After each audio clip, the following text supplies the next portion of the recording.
C'est parce qu'il veut que tu puisses découvrir réellement le vrai toi, ce qui est grand en toi. Alors parfois, il te veut en isolement, même si c'est pour 1 jour, 2 jours. Parfois, il te veut dans sa présence en isolement, loin de tout, loin du protocole, loin des personnes qui vont être là pour te servir. Mais il te veut entièrement pour t'enseigner. Afin que lorsque tu sors de cet isolement, quelque chose de grand sort de toi pour bénir encore des vies, pour impacter encore des personnes qui sont vraiment dans des situations compliquées. Nous avons une autre parole à partager.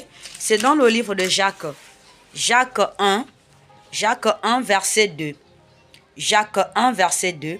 Ici, c'est toujours une question des épreuves. Voilà, écoutez bien.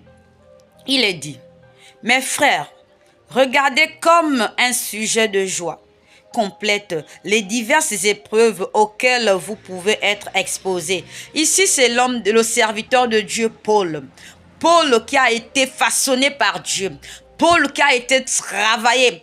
Paul, je peux dire, qui a été totalement désinstallé, réinstallé pour être un serviteur complet pour la seule et unique gloire de Dieu. Il a vécu des épreuves. Il a été persécuté de tous les côtés. Alors ici, ce n'est plus une question de Paul, mais c'est une question de toi et moi. Dans la difficulté, dans l'épreuve, quelle est ta position? Quelle est ta façon de réagir? Est-ce que tu t'abats totalement dans ta situation? Est-ce que tu commences à te lamenter? Est-ce que tu commences à accuser, à jeter l'opprobre sur ceux qui t'entourent? Ou tu te mets en isolement pour dire à Dieu, Seigneur, j'ai besoin que tu me parles, que tu m'enseignes ce que tu veux que je sois maintenant pour pouvoir transmettre ce message à d'autres personnes. Est-ce que c'est un enseignement? Est-ce que c'est un brisement? Est-ce que c'est quelque chose que tu voudrais que je puisse comprendre afin de pouvoir enseigner autour de moi?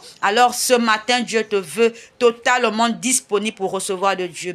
Mon frère, ma soeur, cette parole, que ce soit dans le livre de Luc, que ce soit dans le livre de Luc 22, verset 28, que ce soit dans le livre de Jacques 1, verset 2, cette parole te concerne, elle me concerne également. Dieu nous veut parfois dans l'isolement. L'isolement ici, ce n'est pas une condamnation. Parfois, Dieu va t'amener à t'isoler. Il va chasser des personnes autour de toi. Il va faire même en sorte qu'on puisse t'haïr pour un rien, te détester pour un rien, t'accuser même à tort et à travers, faire des messes basses sur toi. Même des personnes pour qui tu as jeûné et prié, soutenu, vont parfois se retourner contre toi. Parfois, c'est Dieu qui veut cela. Parfois, Dieu veut briser quelque chose en toi. Parfois, il veut t'enseigner. Il veut que